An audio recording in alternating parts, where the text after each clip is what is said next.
Hello, everyone, and inside today's Locked On Canadiens, it is version 1.0 of our mock draft specials.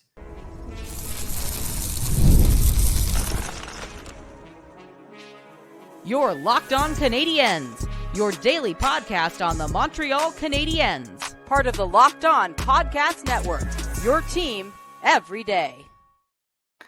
Hello, everyone, and welcome to episode 1059 of Locked On Canadiens. We are your daily Montreal Canadiens podcast, part of the Locked On Podcast Network, where you get your team every single day of the week, wherever you get your daily podcast on Google, Apple, Spotify, or if you are watching on youtube.com as well, just search Locked On Canadiens. If you're looking for us, any of the sports teams out there, we have a show for you every single day. And today's episode is brought to you by Monopoly Go. I admit I've got a competitive side, and it is a big fan of Monopoly Go, the mobile twist on the hit classic Monopoly. So join your friends, download Monopoly Go now, free on the App Store or in Google Play. You may notice I did say that my co-host was going to be back. Some other circumstances have prevented that. So what you're getting today with me, Scott Matla, here is version 1.0 of the 2024 Montreal Canadiens mock draft special. I did 2 or 3 of these last year because everybody loves draft content. I love draft content. And I figured, the NFL draft was last week. Let's stay in the drafting spirit without sending anybody off to Vietnam or whatever. And let's just take a look. And this is early days. The NHL draft lottery is next week. It is the 7th next week. Of course, I will be in Mexico. Laura and whomever else she may bring on as a guest will have you covered with the results of that. And I wanted to take this opportunity of thinking like, okay, the CHL playoffs haven't fully settled yet. The Memorial Cup is still to come. There's still a lot of big name players to go in this. So you might be asking yourself, Scott, why would you do that? Why would you do a mock draft when you don't even know where you're picking yet? Based on where they fell and with FC Hockey's mock draft builder, I did a couple of first round or 3-round drafts with this. I wanted to see what can I do with these picks? What can I make happen here? Because the Canadiens have 2 in the first round, and then they have 1 in the, and then beyond that, they have a couple in the 3rd round as well. If I'm just looking at everything here. So, yep, 2 in the first, 1 in the second, 2 in the third for the Montreal Canadiens here. And I tried to draft a little bit differently in each of these to try and see, hey, what does my imaginary GM brain look like if I'm the Montreal Canadiens? And so I did 3 mock drafts. Some are kind of similar because things haven't differentiated. I haven't had a chance to fully start doing my draft research. I'm going off of names that I know, the quick look at elite prospects, and I know stat sheet watching is not the best way to handle things. I am very well aware of that, but this was the best way I could put this together for y'all on the fly. And the first mock draft here had in the first round, falling into the Canadiens' lap at 5th overall, ranked 2nd in the FC Hockey rankings, Ivan Demidov.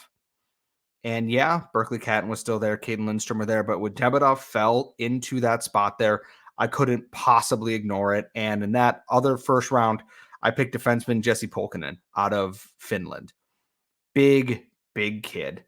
And Demidov is potentially, I don't want to say the most talented, most skilled player, but he is one of those guys that it is hard to ignore what I am seeing with him all of the time. He is so talented. He's putting up a ton of points.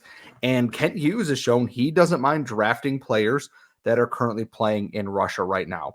He did it with Yevgeny Volokhin. He did it with Bogdan Konyushkov. And obviously Demidov is a higher profile in all of that. I think that is swinging for the fence right out of the gate, and then maybe taking a little bit safer option there is something that I think Kent Hughes and his company might go for. I still think they're going to work on trades here, and you can't trade in this like right now. I don't have the ability to make these picks work or what other teams are going to do here. But in that first draft, and we'll go draft by draft all the way through here. So the points on the side are just kind of general points if you're watching on YouTube. In the second round, 58th overall, Tarek Parasak of the Prince George Cougars put up a ton of points this year. Not a name that I was really familiar with And I am stunned by the amount of points that he put up on his team this year. On Prince George, he put up 105 points in the WHL in 68 games, 43 goals, 62 assists. And he's playing on a team. Zach Funk is a big part of that. Riley Height was another big part of that. And he was third on his team in scoring there. But there's not a lot of other already drafted players. But the two at the top, you have Zach Funk, who was an overager, who was signed with Washington, I believe, an incredibly talented player. But if you got a guy putting up 105 points at, I believe the Canadiens are drafting in this 58th overall because the Jets, because that pick is part of another trade there, you're getting incredible value and it's worth taking that swing. And then in the third round, Will Zellers and Justin Poirier. Zellers is going to the University of North Dakota, someone that he is going to pop up in a couple of my mock drafts here, just because it seems like the kind of pick that Kent Hughes would make. He's not overly large. He's 5'11", 170, according to Elite Prospects. Played for Shattuck St. Mary's, played a couple of games in the USHL, and went back to Shattuck St. Mary's to continue playing in the high school prep system. In the under 18 in that high school prep system alone, 111 points in 54 games, 22 in 14 for whatever the PHC is. I'm not 100% sure what that actually is, but one of the top scorers in there, Dean Letourneau, who was also in this draft class, was part of that. But I look at those numbers. He's going to go to the University of North Dakota next year, to a college that is very good at putting high-end players out there. And I thought, okay, that's kind of the guy that you're swinging on. There's a lot of points here. Someone that Ken Hughes is likely very familiar with. He's from Minnesota. They've drafted from the Midwest there. And then looking at the other pick, Justin Poirier is, and I don't mean this in a way that is, hey, drafting for the hometown fans, doing this. I think that this is actually a really smart pick if he is available there. Poirier put up 82 points in 68 games, 51 goals, 31 assists on the Baie-Comeau Drakkar this year. He's only 5'8", 181 pounds, so he's stout, but he's shorter, plays right wing. That's a position of need for the Canadiens. Zellers is a forward. It looks like he can play across the front side there. Demidov obviously is a forward as well. It says he's a right winger. Polkinen's a defenseman, and I'm going to mispronounce this again. Paraskak is a right winger there. As I talked about hey, what is on our wish list? What is in our needs for this Canadiens team here? I think that fills in that forward group there. You are swinging on upside for a lot of guys that immediately backfill some of the void there. For you have good players, but now you have potentially high-end players. If I am putting on my imaginary Kent Hughes bald cap and doing this draft with my team here, I am looking at that and going, we got a big towering defenseman to keep that defense pipeline kind of moving. He's able to move the puck. He skates pretty well. He's massive, but we got all these talented skill guys on the wings now that on our backside, if you're counting on Hudson and Reinbacher and Mailloux and Gouli and Jackeye and Struble and Engstrom, etc., that you are also filling that forward group with guys who can finish good plays off that are created by the defense there. Yeah, Slavkovsky's gotten really good at that. And yeah, Cole Caulfield and Nick Suzuki are there. But this team is crying out in the future for more of that kind of skill, talented help. And maybe some of these guys are just, people that, hey, they work really hard and that's how the points come. That's fine. Getting Demidov alone and then potentially adding Poirier or Zellers or whomever later on in the draft is like when they swung for Joshua Waugh, when they took a swing at that and, that paid off pretty well. Going for those high upside guys. And if it's a later round and they don't get it and he doesn't work out, you still tried. Safe as death. And I think that this one is, hey, some of these guys are a little smaller, but they're putting up so many points that it is worth taking that chance, taking that risk on there versus, hey, we're going to draft safe. Hey, we're going to draft safe. We're going to do the safe thing that maybe this guy is going to be an NHL player, but the ceiling is here instead of here. And if you're not watching this, I'm moving my hand up and down in front of my face because podcasting is a visual medium. I can't wait to learn more about some of the names I might be passing over in this because obviously there's a lot of names that are drafted. There's a lot of kids, and I can't wait to see, hey, Who does the scouting community think is underrated? Who does the scouting community think that the Canadiens fit or would fit in their system? We're going to keep guessing. That's why this is only 1.0 of the NHL mock draft special. We have plenty more coming on. I've got 2 more mocks that we're going to go over and my thoughts behind those, and that's all going to be coming up in our next segment. But before we get to there, game off. We got to pause here and got to talk about Monopoly Go. I know you're saying flag on the play. Got to review it. You already talked about this, but there's so much good stuff in this game. In Monopoly Go, you can team up with friends for time tournaments where you work together to build up each other's boards. And the more you win together, the more awesome prizes that you unlock. Teamwork makes the dream work, baby. And there's so much to get. You can get unique stickers. You can trade with your friends to complete albums for even bigger rewards. Cool new playing pieces to travel across boards with, and hilarious emojis for taunting friends when you smash their buildings or heist their vaults afterwards. Plus, Monopoly Go feels new and exciting every single day with constantly changing tournaments and challenges, and a ton, including their own unique mini games like digging for treasure or a robot pachinko machine. There's always new timed events that help you win big, massive multipliers for everything you win or even rent frenzies. There's always something fun to discover in Monopoly Go. So get off the bench and go download it now in the Google Play or in the App Store. We are back here at Locked On Canadiens. It is Mock Draft Special 1.0, baby. And that means, guess what? It's time for the second of a 3-round mock that I put together here. And in this one, I went in a different direction. Ivan Demidov was picked. He went 3rd overall after Zane Pareka went 2nd to Chicago for some reason.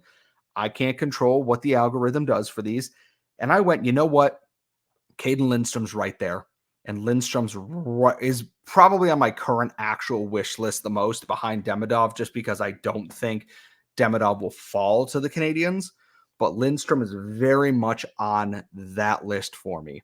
Someone that I think is a reasonable get for the Canadiens and fills a potential void if he stays healthy there.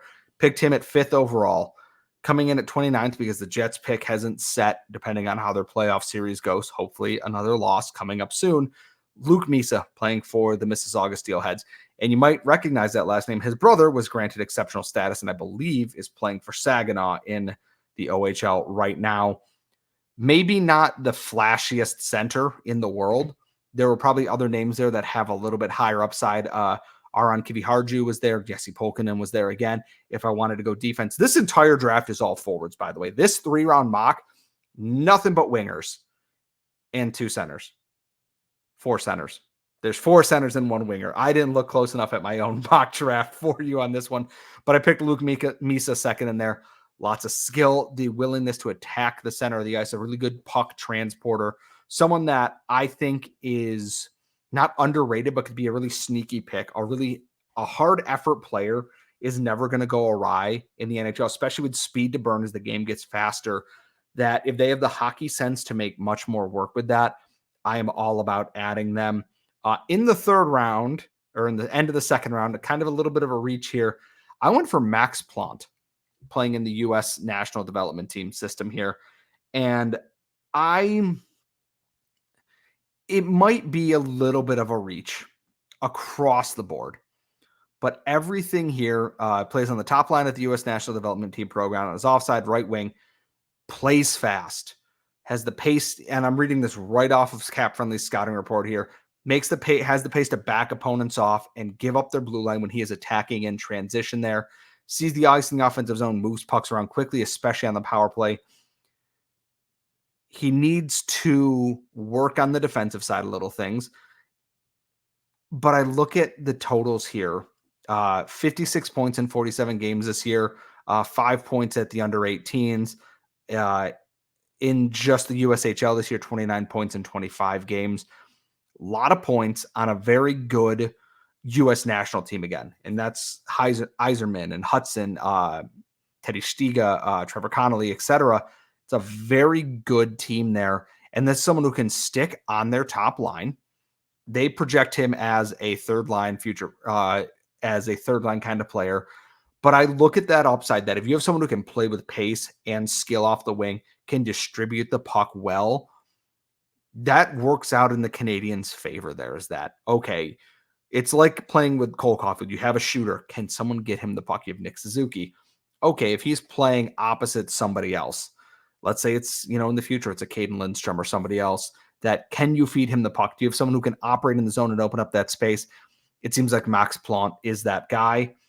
Dean Letourneau, who I talked a little bit in the last segment about, he is absolutely lighting up that high school system there. He is heading to college in 2 years. He has another year. I believe he will be in, I want to say he's going to be in the USHL next year. He goes to Boston College in 2025, 2026. So he's going to be that class coming in after the Leonard, the Smith. All of them have likely moved on. He put up 127 points playing for St. Andrews College in an under 18 league. This year, had 25 points in 14 PHC games. 2 games, no points for the Sioux Falls Stampede in the USHL. I assume his transition will be to the USHL this year, where we're going to see, is he just stomping on people who are smaller than him in what is a high school league? He's 6'7", 209 pounds at 18 years old, turned 18 back in February. Is this just a guy who's, I'm bigger than everybody, so you can't stop me? He's got 74 penalty minutes in those 56 games there. Or is this someone who actually has skill to go along with that? That is what I'm very interested to see, that this is a guy that it's hard to ignore that many points on a frame that large. It seems like a potential project, but at the same time, why would you not take that opportunity?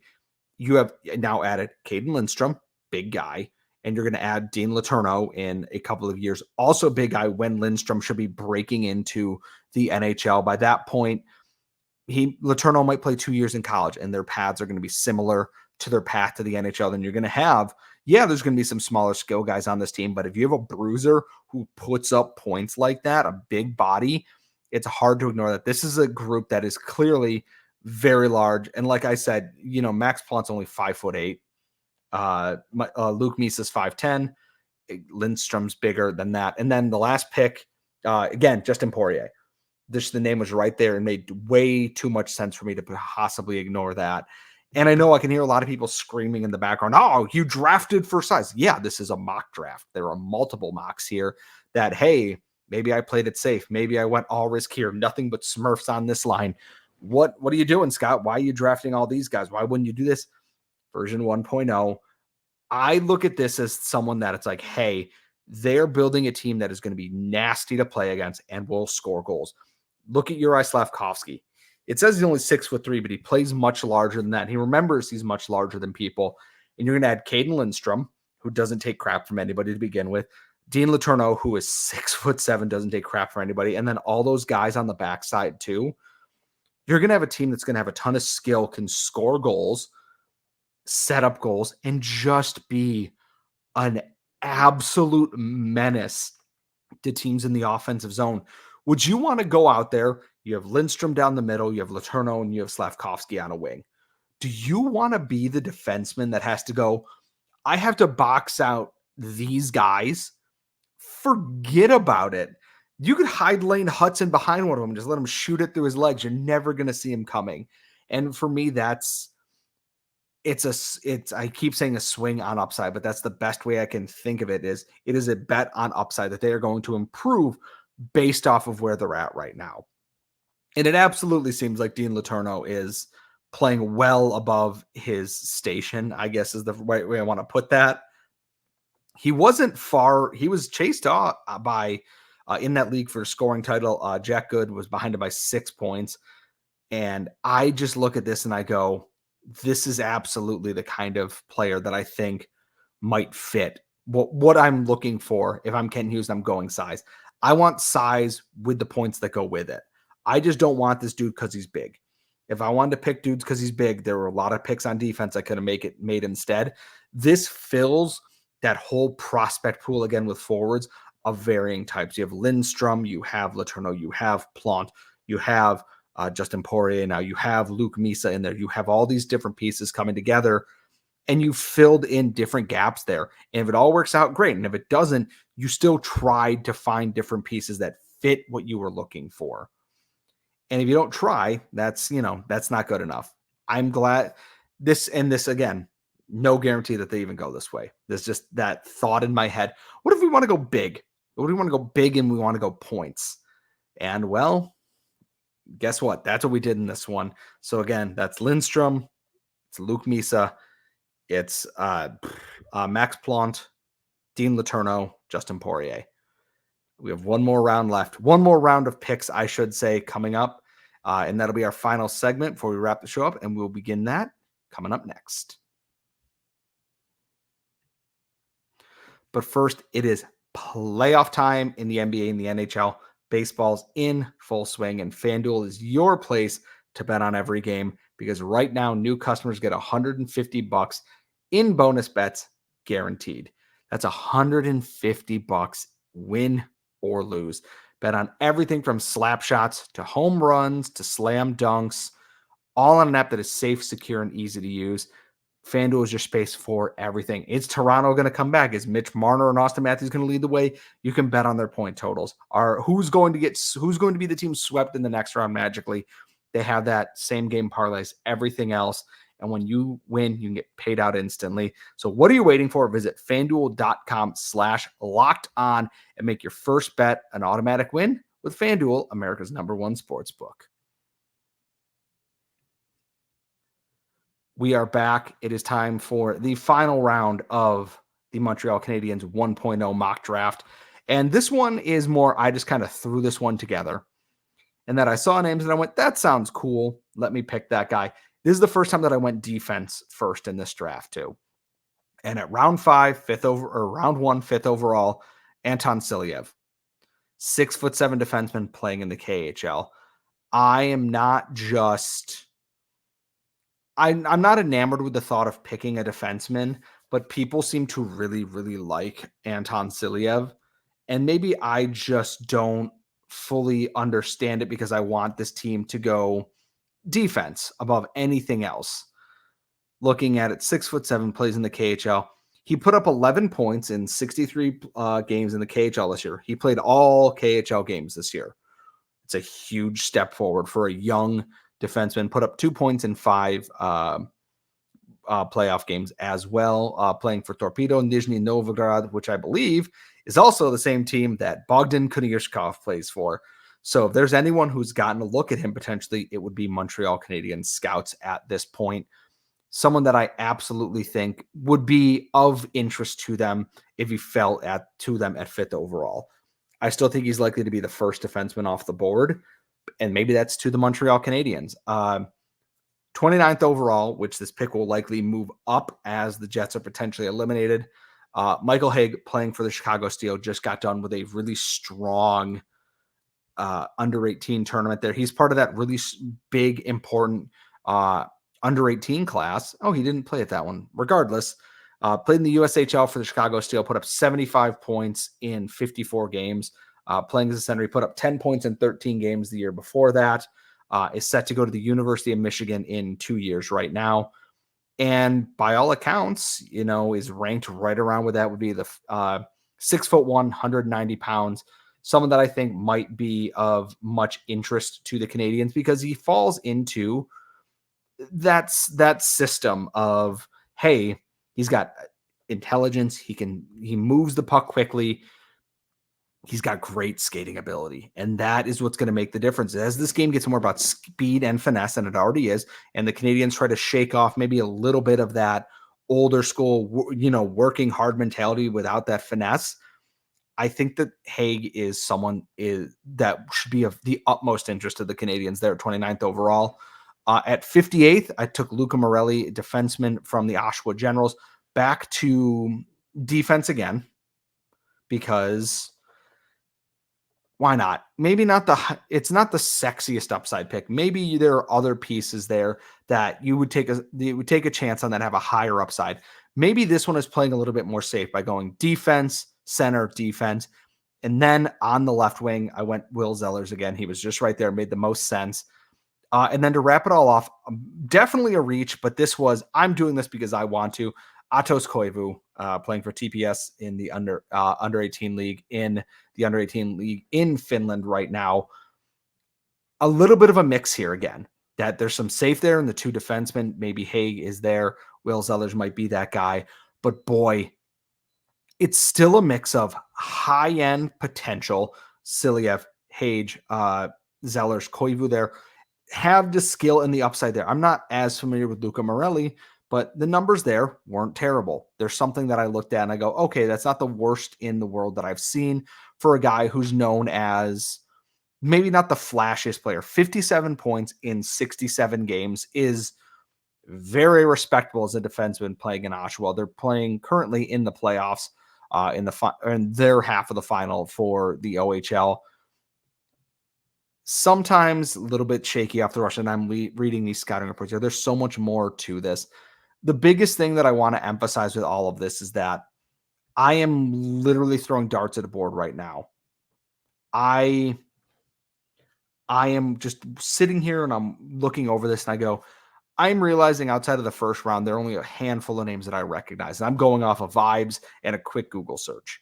And this will change very quickly in that just because you hear, oh, the Canadiens are interested in this right now, doesn't mean a damn thing in 2 months when the draft rolls around. Or, hey, they definitely scouted this guy a lot this year. Okay, was one of their guys playing in that game? It's a happy coincidence. What you are seeing right now doesn't mean this is what the Canadiens are going to do. We don't know who might get traded. We don't know if they're going to trade up. We don't know what's going to happen in the offseason after the cup is awarded. We've got the combine still. The draft lottery still has yet to come. That's next week. There are so many things that between now and the actual draft itself that can change. For all we know, like I talked about in yesterday's episode, the Canadiens could be drafting first overall. And you know what? Cool. Throw all these drafts out the window because every single one starts with Macklin Celebrini, and who the hell cares about anything else at that point? This will change. We will see depending on who's moving around, who's in trade rumors, who maybe didn't have the greatest exit interview in the world and whatnot. We will do more mock drafts once we know, especially where the Canadiens are picking, once we have a better grasp of the whole draft class here too. I'm going to do more of these 3-round mock drafts because they're fun. People love mock drafts. They love to experiment and they like to guess because if you're right, you get to brag about things. And that's the most fun thing you can do in this world is brag to strangers on the internet. We want to see your 3-round mock drafts. They're at FC Hockey. They have the mock draft builder there. 3-round mock draft pick for the Canadiens. Tweet us at LO_Canadiens. We want to see your draft picks. How did I do? I probably did terribly. I am not a scouting expert. I just play one on YouTube half the time here. How did we do? Who are you looking for? What do you want out of your mock draft? Do you want defense? Do you want all upside? Do you want size? Do you want all the skill guys? Do you want nothing but Nepo babies? All Nepo baby team. I don't care how you do it. Find them somewhere in there and draft them. If you can make me a full 7-round Nepo baby draft, you will get a shout out from me on Twitter. You can tweet it to me directly at Scott Matla. The first person to get me that gets the shout out, gets all the internet praise in the world. But outside of that, we are going to wind it down from here. So thank you.